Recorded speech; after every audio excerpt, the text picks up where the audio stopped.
Hello friends, this is Bhavna. Welcome to the video. Finally आज हम Weber का last topic करेंगे, that is Protestant ethics and spirit of capitalism.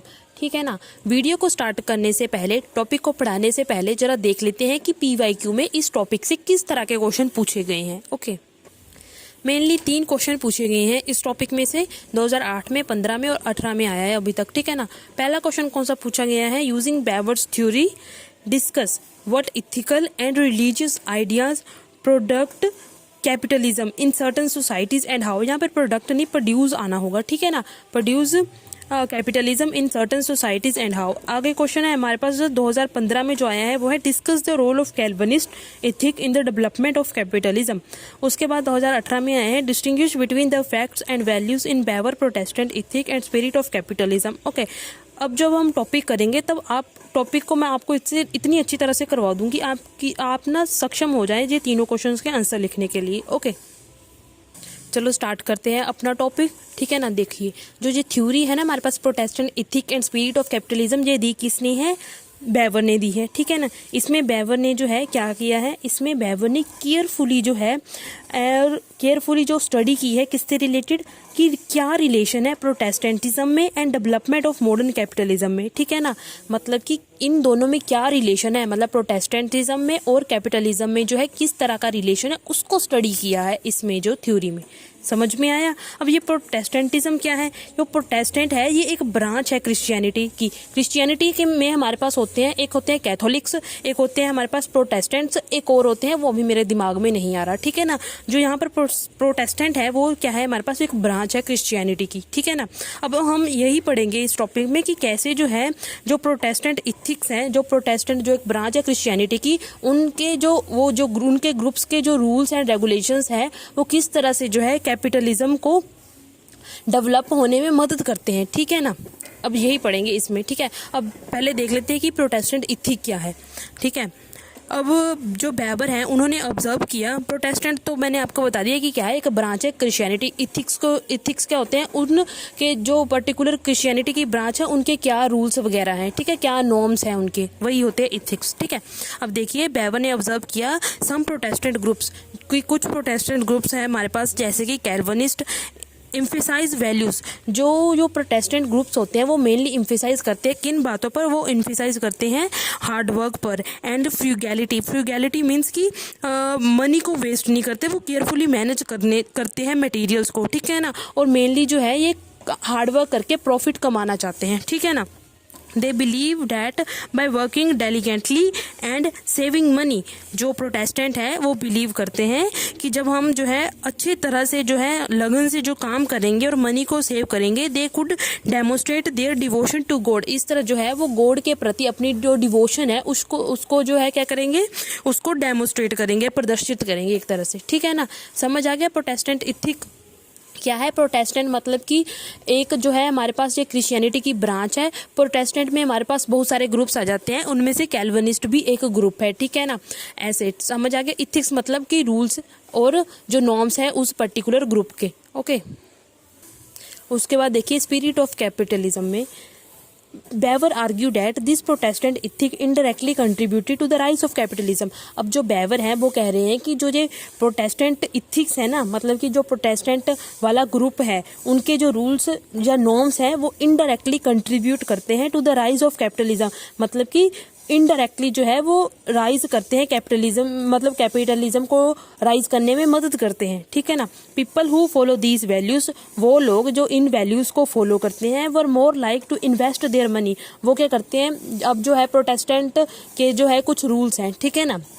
वो उनके rules में जैसे मनी को सेव करना। ठीक है। और जो लोग इन रूल्स को मानते हैं और जो मनी को सेव करते हैं, बिजनेसेस को स्टार्ट करते हैं and engage in economic activities. मतलब कि अब देखिए, वो मनी को सेव करेंगे इसलिए वो इन्वेस्ट करेंगे। ठीक है ना। मनी को सेव करके फिर वो बिजनेस करेंगे या इन्वेस्ट करेंगे। इस तरह जो है इकोनॉमिक एक्टिविटीज में जो है वो एंगेज होते हैं वो लोग। ठीक है ना।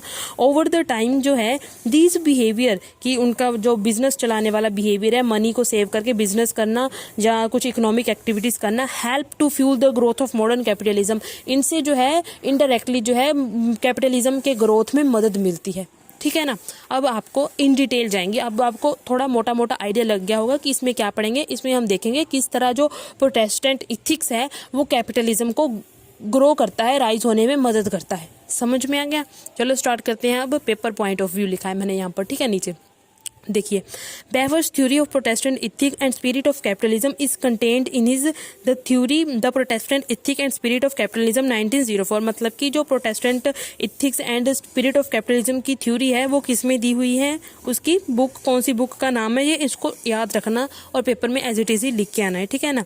His theory is widely known for its use of scientific method. जो इसकी थ्योरी है वो जानी जाती है क्योंकि इसने यहाँ पर साइंटिफिक मेथड्स का यूज किया है, ठीक है ना। And possibility of studying macro phenomena in terms of micro. मतलब कि उसने एक बहुत बड़े फिनोमिना को एक मतलब कि माइक्रो टर्म में स्टडी किया है, ठीक है ना। मतलब study the macro phenomena in terms of micro. Okay, उसके बाद है हमारे पास जैसे इसने कैपिटलिज्म एक मतलब मैक्रो फिनोमिना है, कैपिटलिज्म को समझना एक बड़ी बात है, ठीक है ना। इसने बताया किस तरह से जो है एक पर्टिकुलर प्रोटेस्टेंट इथिक्स जो है किस तरह से जो है कैपिटलिज्म को जो है ग्रोथ में मदद करते हैं, राइज में मदद करते हैं, वो बताया है। ऐसे इसीलिए बोला है कि मैक्रो फिनोमिना को इसने स्टडी किया है माइक्रो टर्म्स में, ठीक है ना। He also demonstrate his idea of casual pluralism and probabilism, ठीक है ना। इसी थ्योरी में उसने जो है अपना जो आइडिया है कॉजल प्लूरलिज्म, मतलब कि किसी चीज के मल्टीपल कॉजेज हो सकते हैं, ऐसा नहीं है कि एक चीज के होने के पीछे एक ही कारण है। बेवर्स के अकॉर्डिंग एक चीज के होने के पीछे बहुत सारे कारण हो सकते हैं। इसीलिए इसमें जो है जो ये वाली थ्योरी है हमारी Protestant ethics and spirit of capitalism, इसमें इसने बताया है हाँ ठीक है कि कैपिटलिज्म में जो है जो प्रोटेस्टेंट इथिक्स है उनका भी रोल है। जो प्रोटेस्टेंट इथिक्स का रोल जो बेबर ने बताया है वो इतना बताया है कि ये स्पिरिट प्रोवाइड करते हैं कैपिटलिज्म में, ठीक है ना। बाकी जो सब्सटेंस है उनकी भी रिक्वायरमेंट पड़ती है अगर जो है कैपिटलिज्म को हमने राइज करवाना होगा, ठीक है ना। मतलब कि उसने बोला है सिर्फ एक स्पिरिट से नहीं जो है कैपिटलिज्म राइज होगा, बल्कि और भी चीजें लाइक सब्सटेंस, टेक्नोलॉजी, ये सारी चीजें भी हमें चाहिए होंगी, ठीक है ना। इसलिए जो है इसने अपनी थ्योरी में कॉजल प्लूरलिज्म और प्रोबेबिलिज्म का इसने यूज किया है, ठीक है ना। उसके बाद देखिए according to Weber there is some relation between the Protestantism and the development of modern capitalism. वही जो अब हमने मेन चीज आ गई है अब हम टॉपिक की कि क्या इसमें जो है करने की कोशिश की है बेवर ने इस थ्योरी में जो है उसने रिलेशन डेवलप करने की कोशिश किया प्रोटेस्टेंट में और कैपिटलिज्म में, ठीक है ना। His analysis start with an observation. जो इसकी ये मेन एनालिसिस है वो स्टार्ट होती है उसने क्या ऑब्जर्वेशन से, ठीक है ना। उसने क्या किया, ऑब्जर्व किया क्या इन मॉडर्न यूरोप में उसने ऑब्जर्व किया कि जो बिजनेस लीडर्स हैं और ओनर्स हैं कैपिटल के as well as a high grade of skilled labourer, मतलब कि जो स्किल्ड लेबरर हैं हाई ग्रेड के, ठीक है ना। And even more, the higher technologically and commercially trained personnel of modern enterprises are predominantly Protestant। मतलब कि मेनली जो बिजनेस लीडर्स या ओनर्स ऑफ कैपिटल हैं ये मेनली जो है प्रोटेस्टेंट्स हैं, ठीक है ना। मेनली जो है ये कौन है लोग हैं, ये प्रोटेस्टेंट है। समझ में आ गया? प्रोटेस्टेंट पता है ना क्या है, एक वो लोग जो पर्टिकुलर प्रोटेस्टेंट ग्रुप को बिलोंग करें। प्रोटेस्टेंट पता है ना क्या है, एक क्रिश्चियनिटी की ब्रांच है, ठीक है ना। Further he observe that it is not a contemporary fact. फिर उसने ऑब्जर्व किया ये आज का ही फैक्ट नहीं है, मतलब जो भी पीरियड चल रहा है ये इसमें नहीं हुआ, लेकिन पीछे से ऐसा ही चलता आ रहा है, ठीक है ना। But a historical fact this observation led Weber. फिर इसी ऑब्जर्वेशन से जो है बेवर ने क्या किया, बेवर ने सोचा कुछ तो लगता है गड़बड़ है, मतलब कि यहाँ पर कुछ तो रिलेशन है प्रोटेस्टेंट इथिक्स के बीच में और जो है हमारे पास जो राइज हो रहा है कैपिटलिज्म का उसके बीच में, ठीक है ना। उसने कैसे अंदाजा लगाया ये उसने ऑब्जर्व किया। क्या ऑब्जर्व किया कि यूरोप में जितने भी जो बड़े बड़े बिजनेसमैन हैं, ठीक है ना, जो ओनर्स है बड़े बड़े, ठीक है ना, और मतलब कि मेनली स्किल्ड वर्कर होंगे जो ज़्यादा टेक्नीशियन वगैरह, ठीक है ना, और टेक्नोलॉजिकली में जो ज़्यादा एक्सपर्ट हो गए टेक्नोलॉजी में, ठीक है ना, वो सारे प्रोटेस्टेंट को ही बिलोंग कर रहे हैं, ठीक है ना। इसीलिए जो है उसने सोचा हाँ कुछ तो गड़बड़ होगी यहाँ पे, कुछ तो रिलेशन है कैपिटलिज्म के बीच में और जो हमारा प्रोटेस्टेंट इथिक्स है उनके बीच में, ठीक है ना। फिर उसने क्या किया, the Weber make an empirical observation based on the existing record as a basis for the initiating the study of Protestant ethics and spirit of capitalism. अब जो है बेवर ने क्या किया, एम्पिरिकल ऑब्जर्वेशन किया, मतलब कि अब उसने जो है रिकॉर्ड्स वगैरह देखने शुरू किए, ठीक है ना। मतलब कि जो पहले से ही रिकॉर्ड्स वगैरह एग्जिस्ट होंगे, पहले से ही जो होंगे, ठीक है ना, जितने भी अवेलेबल होंगे उस टाइम पर, उसने क्या किया, उनको स्टडी करना शुरू किया, उनको ऑब्जर्व करना शुरू किया, ताकि जो है वो अपनी प्रोटेस्टेंट इथिक्स और स्पिरिट ऑफ कैपिटलिज्म वाली जो स्टडी है उसको स्टार्ट कर सके। ठीक है, in order to explore the possible correlation Weber develop the ideal types of capitalism and Protestant ethics. फिर अब उसने क्या किया, अब जो है पहले उसने जो प्रोटेस्टेंट इथिक्स है उसके जो है आइडियल टाइप बनाया कि मेनली मोटा मोटा प्रोटेस्टेंट इथिक्स में जो ये लोग हैं ये क्या नॉर्म्स एंड वैल्यूज़ को फॉलो करते हैं, किस तरह ये काम करते हैं, इनसे रिलेटेड जो है एक आइडियल टाइप बना लिया। ठीक है ना, मतलब प्रोटेस्टेंट इथिक्स जो है उनके जो एलिमेंट है उसने इकट्ठे करने शुरू कर दिए। ठीक है ना, कि इसमें किस तरह के लोग होते हैं, कैसा वो काम करते हैं, उनका काम के प्रति किस तरह का समर्पण है। फिर ठीक है, इस तरह उसने आइडियल टाइप बनाया प्रोटेस्टेंट इथिक का। ठीक है, उसके बाद क्या किया, उसने कैपिटलिज्म लिया, फिर कैपिटलिज्म का आइडियल टाइप बनाया कि कैपिटलिज्म में जो मेनली चीज़ें होती हैं वो क्या क्या होती हैं। ठीक है ना, फिर दोनों को आइडियल टाइप बना के फिर दोनों को उसने कंपेयर करने की कोशिश की कि क्या दोनों में हाँ कुछ सिमिलैरिटीज़ हैं। ठीक है ना, जिससे कि जो है प्रोटेस्टेंट इथिंक जो है राइज ऑफ कैपिटलिज्म में एक से कोरिलेट करती है। समझ में आया? चलो अब आगे देखते हैं कौन कौन से जो है आइडियल टाइप्स जो है उसने बनाए। ठीक है ना, आइडियल टाइप में किस किस तरह के एलिमेंट्स इसने यूज़ किए। अब देखिए, प्रोटेस्टेंटिज्म जो है एक ब्रांच है क्रिश्चियनिटी। इस क्रिश्चियनिटी की इसमें ना बहुत सारे ग्रुप्स आते हैं। ठीक है ना, बहुत सारे ग्रुप्स आते हैं। इसमें से उसने कैल्विनिस्ट वाला ग्रुप चुना। ठीक है ना, क्योंकि उसके अकॉर्डिंग, बेवर के according, Calvinism is the most original form of Protestant ethics. ठीक है ना, अब हम जो है मेनली प्रोटेस्टेंट में जो है कैल्विनिज्म वाले ग्रुप को मेनली स्टडी करेंगे। ठीक है ना, उसके बाद लेटर ही मेड कंपेयर, वही मैंने आपको बताया कि वो कंपेयर करेगा ताकि जो है लिंकेज देख सके कि दोनों में क्या लिंकेज है, मतलब आइडियल टाइप्स ऑफ कैल्विनिज्म में और जो है प्रोटेस्टेंट एथिक्स में क्या लिंकेज है, फिर उसको वो देखेगा। ठीक है ना, finally he validate his theory by taking ideal types of other religion. उसके बाद ये पहले उन्होंने मोटा मोटा बताया है कि किस तरह क्या क्या करेगा। देखो, पहले उसने आइडियल टाइप्स बनाने हैं, उसके बाद क्या करना है, उसने क्या किया, कंपैरेटिवली स्टडी की, मतलब दोनों को कंपेयर किया, फिर लिंकेज इस्टेब्लिश की कि हाँ दोनों में क्या लिंकेज है। फिर उसने जो है अपनी थ्योरी को वैलिडेट किया by taking ideal types of other religion. सिर्फ उसने एक पर्टिकुलर क्रिश्चियन एंड क्रिश्चियनिटी वाला रिलीजन ना लेकर बाकी जो अलग अलग रिलीजन्स हैं उनको भी स्टडी किया अलग अलग कंट्रीज में। ठीक है ना, जो अलग अलग रिलीजन है, एंड अगेन कंपेयरिंग दैम, फिर अलग अलग रिलीजन के आइडियल टाइप्स बनाए, फिर उनको कैपिटलिज्म के साथ कंपेयर किया। मतलब कि उसने इस तरह जो है अपनी जो थ्योरी है, अपनी जो दूसरी हमारी जो Protestant ethics and spirit of capitalism है उसको वैलिडेट किया। ठीक है ना, चलो स्टार्ट करें। फिर आइडियल टाइप्स जो है कैल्विनिज्म के क्या क्या आइडियल टाइप्स है। ठीक है ना, देखिए आइडियल टाइप्स में जो है हमें पता है आइडियल टाइप में एक मोटा माटा आइडिया होता है किसी पर्टिकुलर चीज का। ठीक है ना, जो कि हमें मदद करता है कि रियलिटी में उस चीज को हम आसानी से समझ सके। ये बात समझ में आएगी आइडियल टाइप की। चलो देखते हैं।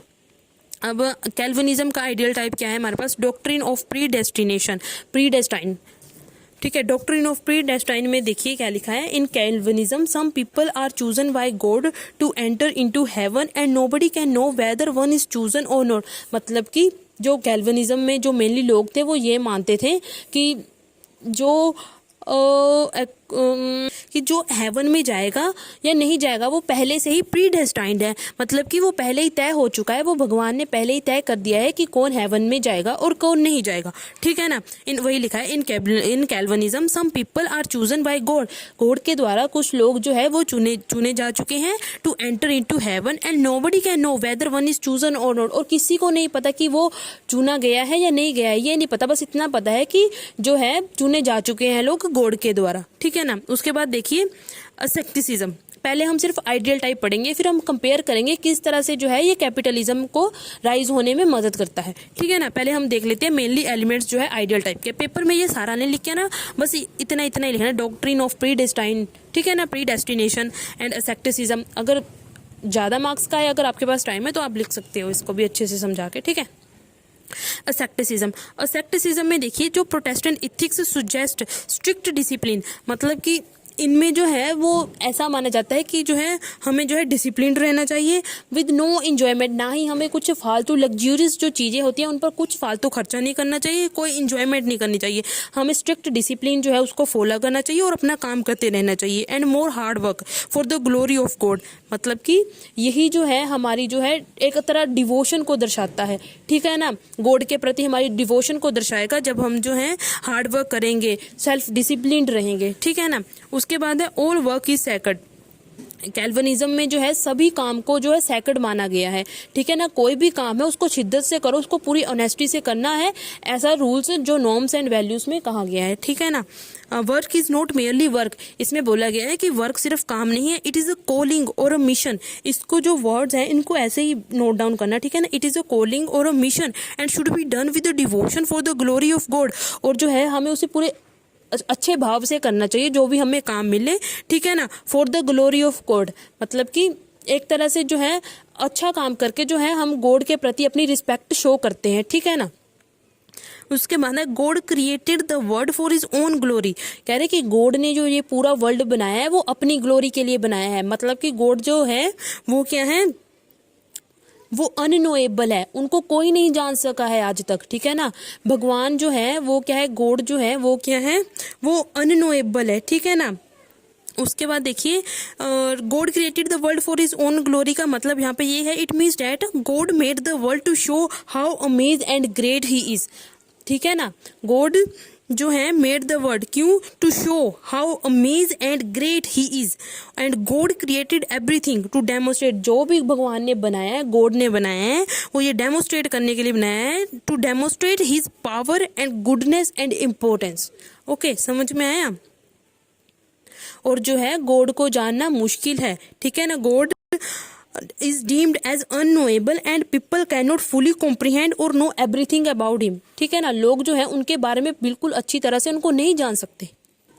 आगे देखिए, no mediation of any priest can help us in knowing the God, और उन्होंने कहा है किसी भी कोई भी जो प्रीस्ट है वो हमारी मदद नहीं कर सकता गॉड को जानने में, क्योंकि गॉड जो है वो अननोएबल है, उनको कोई नहीं जान सकता, ठीक है ना। इवन मेडिएटर भी जो है ही can not be known through mediator as well. Wealth है, आगे देखिए अगला point, wealth has to be conserved and devoted to God. हम जो जितनी भी वेल्थ हम कमा रहे हैं, जितना भी प्रॉफिट हम कमा रहे हैं, उसको जो है भगवान को अर्पण कर दो, devoted to God. Riches earned through hard work and should not be spent on luxuries and but in the glory of God, कह रहे जितना भी जो है हम कमा रहे हैं उसको स्पेंड ना करो, मतलब कि उसको अपनी लग्जरियस लाइफ को जीने के लिए स्पेंड ना करो, बल्कि उसको भगवान को अर्पित किया जाए, ठीक है ना। आइडियल टाइप आगे देख लेते हैं कैपिटलिज्म के। जो आइडियल टाइप पता चल गया आपको, जो दूसरे हैं हमारे पास कैल्विनिज्म के, अब है कैपिटलिज्म के, ठीक है ना। कैपिटलिज्म क्या है, कैपिटलिज्म एक तरह का इकोनॉमिक सिस्टम है जहां पर जो है प्रॉफिट के लिए काम किया जाता है, ठीक है ना। It is an economic system which aimed at unlimited accumulation of profit कमाना। Work is modern in capitalism is organised rationally, मतलब कि जहां पर रूल्स एंड रेगुलेशन के अनुसार ही काम होता है, जो हमारा मॉडर्न कैपिटलिज्म है। Various ethics in capitalism are time is money, work should be done well, work is for an end called profit, मतलब कि यहाँ पर भी कुछ इथिक्स है कैपिटलिज्म में, जैसे है हमारे पास कि time is money, work should B, हमें वर्क जो है अपनी पूरी इच्छा से ईमानदारी से करना चाहिए, अच्छी तरीके से। आगे fourth point, capitalism owner individualism, innovation profit and pursue and hard work, मतलब कैपिटलिज्म जो है वो रिस्पेक्ट देता है कि उसको इनोवेशन को, प्रॉफिट जो प्रॉफिट कमा रहे हैं उनको, ठीक है ना, इंडिविजुअलिज्म को ओनर करता है ये। उसके बाद देखिए अब जो है आइडियल टाइप्स दोनों के जो है हमारे पास आ गए हैं, ठीक है ना। आइडियल टाइप्स में अलग अलग एलिमेंट्स जो है हमने इन दोनों में जो है बेवर ने लिख दिए हैं, ठीक है। अब जो है बेवर क्या करेगा, इन दोनों को कंपेयर करेगा। अब हम कंपेयर करते हैं, देखिए after developing the ideal types Weber draw comparison to explore the correlation को, अब जो क्या रिलेशन है उसको जानने के लिए अब क्या होगी, कंपेरिजन होगा। अब according to Weber doctrine of predestination results into uncertainty, देखो अब जो है डॉक्ट्रिन ऑफ प्री डेस्टिनेशन, मतलब कि भगवान ने पहले ही तय कर लिया है कौन जाएगा हेवन में और कौन नहीं जाएगा, ठीक है ना। अब जो है रिजल्ट्स, आगे देखिए यहाँ पर देखिए रिजल्ट्स इनटू, इससे क्या होगा, रिजल्ट्स इनटू अनसर्टेनिटी, इससे जो है अनसर्टेनिटी आ जाएगी about the destiny of Protestant, मतलब कि क्या, मतलब कि क्या हमारी डेंसिटी होगी, इस लोगों के मन में ना ये चिंता, थोड़ी अनसर्टेनिटी आ जाएगी कि हमें हेवन मिलेगा या नहीं मिलेगा, ठीक है ना।